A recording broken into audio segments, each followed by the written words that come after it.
When they say Doom will release on anything, they really mean it. Super Nintendo gamers were graced with their own version of the iconic id Software shooter in 1995. Developed by Sculptured Software and published by Williams, the port pushed Nintendo's 16-bit console to its absolute limits and serves up a fascinating experience. Remember, the Super Nintendo was never meant to run games on the scale of Doom, but with the cuts and changes made to get the game running on the console, this version of Doom stands as a unique outing and one that really deserves exploration. There's so much to discuss with this port, from the fact that it released on a glorious red cartridge in the US, through to the fact that there are Easter eggs buried in the game, like this one where Randy Linden proclaims their love for Geordie. But those don't even scratch the surface in terms of interesting things when talking about Super Nintendo Doom, so let's dive in and talk about the quirks and oddities of Super Nintendo Doom. The enemies are always watching you. When playing the Super Nintendo version of Doom, you need to change up your approach. In this version, the enemies are always looking at you. Due to space limitations, the SNES version of Doom doesn't have back sprites for the enemies, facilitating the need for enemies to always be facing the player. This means it's impossible to sneak up behind enemies, and also means that in more crowded rooms, enemies will more likely hit you quicker. Enemy infighting has also been stripped out of this version, although enemies can still hurt each other if they fire through to try and hit you. Enemies also do this very amusing strut towards you, which gives the Cyber Demon in this version some unintended sass, which I'm not going to complain about. It does however mean that this is the most awkward version of Doom if you don't like being the centre of attention. Slight bonus point here, the enemies don't actually teleport in this version of Doom. The game uses the PC levels, not the Jaguar levels. If you played any of the console ports of Doom in the 1990s, the chances are you'd have been playing the Jaguar levels. These are stripped down levels designed to fit more comfortably onto the consoles at the time, so it might surprise you to learn that the Super Nintendo version of Doom completely ignores these specially crafted levels and instead brings over the PC levels in almost their entirety. That being said, 5 levels didn't make the jump to the Super Nintendo. That includes E1M6 Central Processing, E2M2 Containment Area, E2M5 Command Center, E2M7 Spawning Vats, and E3M5 Unholy Cathedral.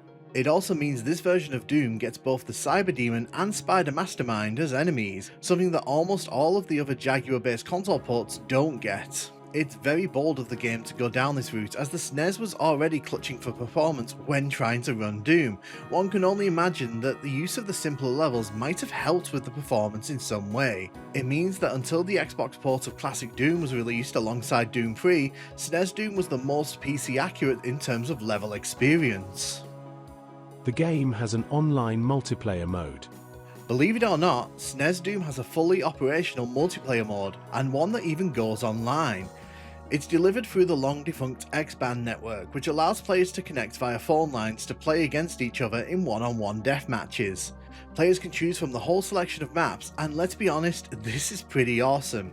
The mode only appears when it detects the X-Band modem attached to the console, but the feature was long considered forgotten until the source code was released and the community created their own X-Band servers.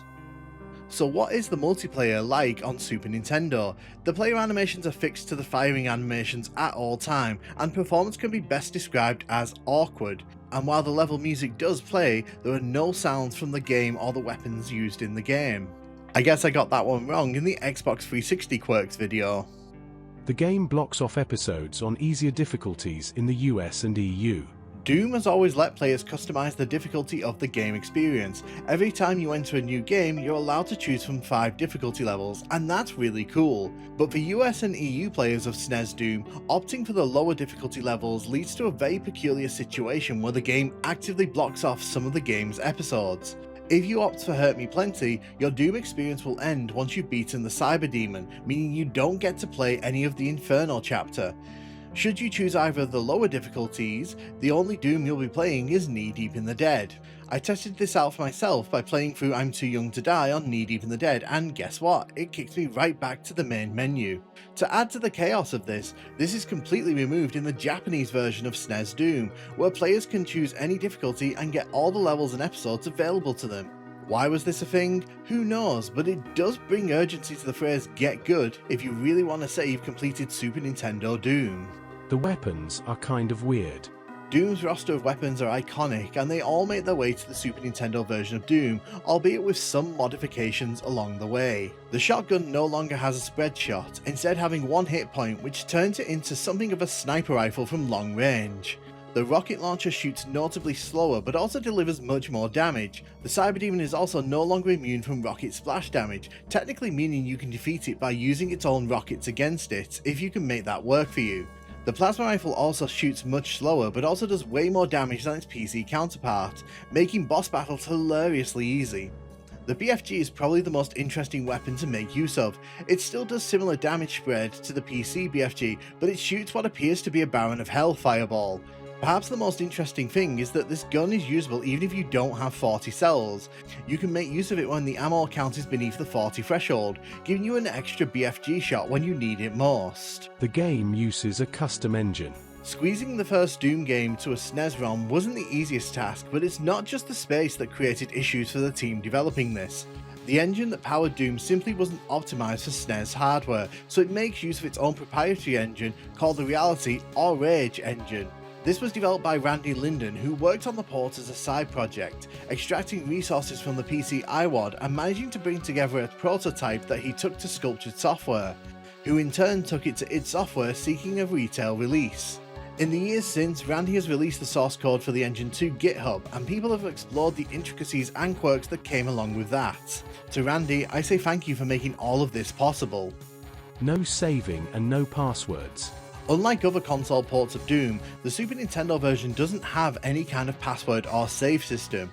This means if you want to play through an entire episode, you need to either leave your console on or complete the game in one sitting. What is interesting though is that if you die, the game will remember what weapons and ammo you were carrying and return it to you upon re-entry into a level, so it's not completely heartless. The game is one of the SNES's few M-rated offerings. As mentioned earlier, Doom was released in 1995, well into the Super Nintendo's life cycle, but what you might not know is that the game is one of a handful of R-rated titles to ever release on Super Nintendo.